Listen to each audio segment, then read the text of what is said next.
Hello' ভাই ভণ্টিসকল সকলক নমস্কাৰ জনাওঁ ES আছাম পেপাৰ চেনেল চাই থকাৰ বাবে।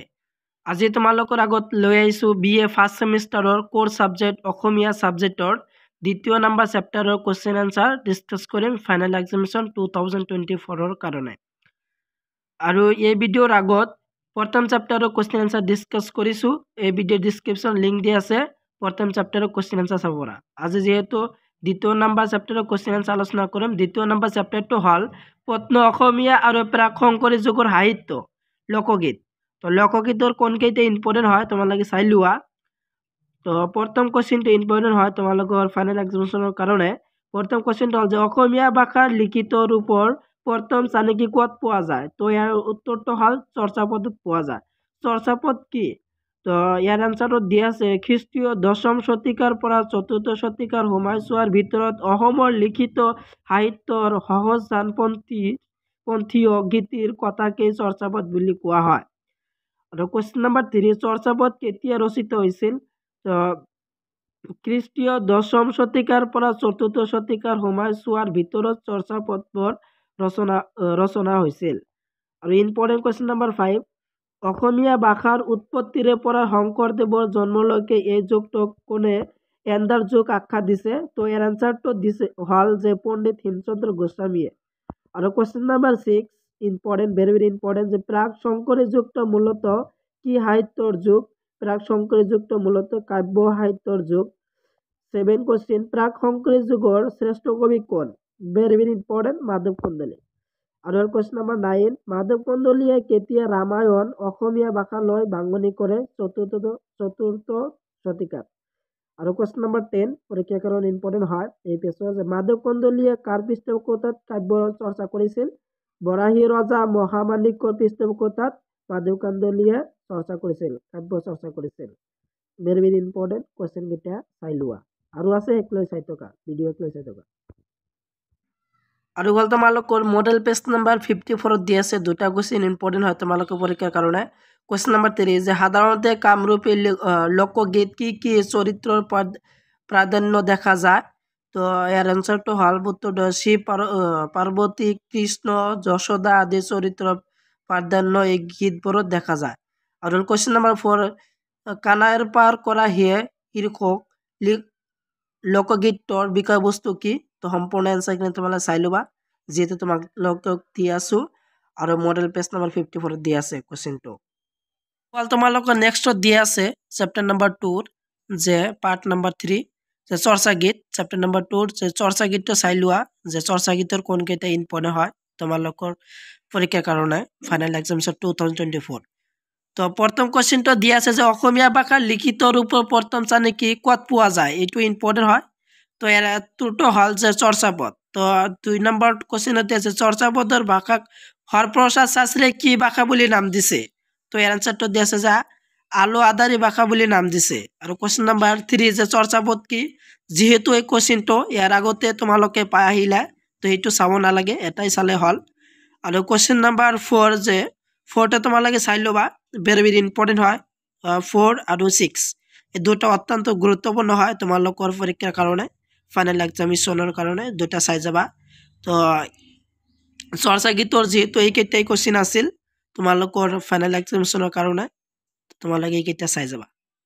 দ্বিতীয় নম্বৰ চেপ্টাৰৰ পাৰ্ট 4 বা পাৰ্ট 4 নম্বৰ দি আছে যে বিজয় নাম বেলাতে। তো বিজয় নাম বেলাতে কোনকেইটা ইম্পৰ্টেণ্ট হয় এই পাৰ্টৰ 4 নম্বৰ পাৰ্টৰ চাই লোৱা ইউনিট 2। তো কুৱেশ্যন নম্বৰ 1টো ইম্পৰ্টেণ্ট হয় যে বৰদো চণ্ডীদাসে ৰচনা কৰা গ্ৰন্থখনৰ নাম কি? তো ইয়াৰ এনচাৰটো দিয়া আছে যে শ্ৰীকৃষ্ণ কীৰ্তন। শ্ৰীকৃষ্ণ কীৰ্তন কোন শ্ৰেণীৰ গ্ৰন্থ? কুৱেশ্যন নম্বৰ 2 দিয়া আছে শ্ৰীকৃষ্ণ কীৰ্তন মিশ্ৰ অসমীয়া বা অসমীয়া বাংলা উমৈহতীয়া শ্ৰেণীৰ গ্ৰন্থ। আৰু প্ৰশ্ন নম্বৰ 3 শ্ৰীকৃষ্ণ কীৰ্তন পুথিৰ উদ্ধাৰকৰ্তা আৰু প্ৰথম সম্পাদকগৰাকী কোন? তো ইয়াৰ এনচাৰটো দিয়া আছে, উত্তৰটো দিয়া আছে যে বসন্ত ৰঞ্জন ৰায় বিটপদবল। আৰু কুৱেশ্যন নম্বৰ 4 যে শ্ৰীকৃষ্ণ কীৰ্তনত কিমানটা শ্লোক আৰু কিমানটা খণ্ড আছে? ভেৰি ইম্পৰ্টেণ্ট কুৱেশ্যন নম্বৰ 4টো, যে শ্ৰীকৃষ্ণ কীৰ্তনত 161টা শ্লোক আৰু 13টা খণ্ড আছে।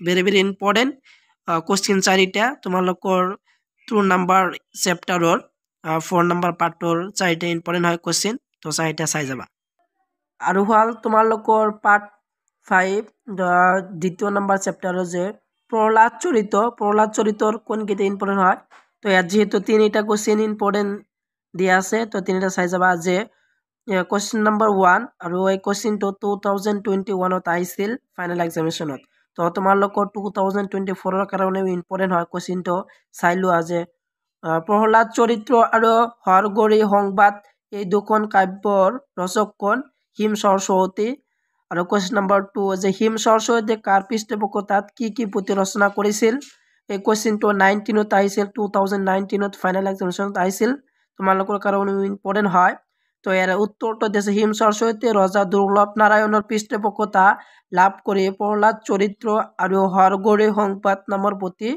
দুখন পুথি ৰচনা কৰিছিল আৰু কোশ্চিন নম্বৰ 3 যে হিম সৰস্বতীৰ প্ৰহ্লাদ চৰিত্ৰ কাব্যখনৰ উৎস কি তো এর আনসার দিছে হিম সরস্বতী বামন পুরাণ চাই 30টা পদত প্রহ্লাদ চরিত্র নামে এখনি কাব্য রচনা করে তো এই তিনটা ইম্পর্টেন্ট হয় চাই যাবা তো দিয়ে আছে chapter number 2 hectare part number 6 তো চ্যাপ্টাৰ নাম্বাৰ 2 পাৰ্ট যেহেতু 6টা দিয়ে আছে তো হেকৰ পাৰ্টটো হল যে পাৰ্ট নাম্বাৰ 6 লঙ্কাৰ বিৱৰণ তো লঙ্কাৰ বিৱৰণৰ কোন কেইটা ইম্পৰ্টেণ্ট হয় সেইকেইটা চাই লোৱা তোমালোকৰ ফাইনেল এক্সামিনেশ্যন 2024ৰ কাৰণে তো প্ৰথম কোশ্চিনটো চাই যাবা পৰীক্ষাৰ কাৰণে যে প্ৰাক শংকৰী যুগৰ শ্ৰেষ্ঠ কবি কোন তো আৰ উত্তৰটো হল যে মাধৱ কন্দলী কোশ্চিন নাম্বাৰ 2 মাধৱ কন্দলীয়ে কেতিয়া ৰামায়ণ অসমীয়া ভাষালৈ বাঙনি কৰে চতুৰ্দশ শতিকাত আৰু কোশ্চিন নাম্বাৰ 3 মাধৱ কন্দলীয়ে কাৰ পৃষ্ঠপোষকতাত কাব্য চৰ্চা কৰিছিল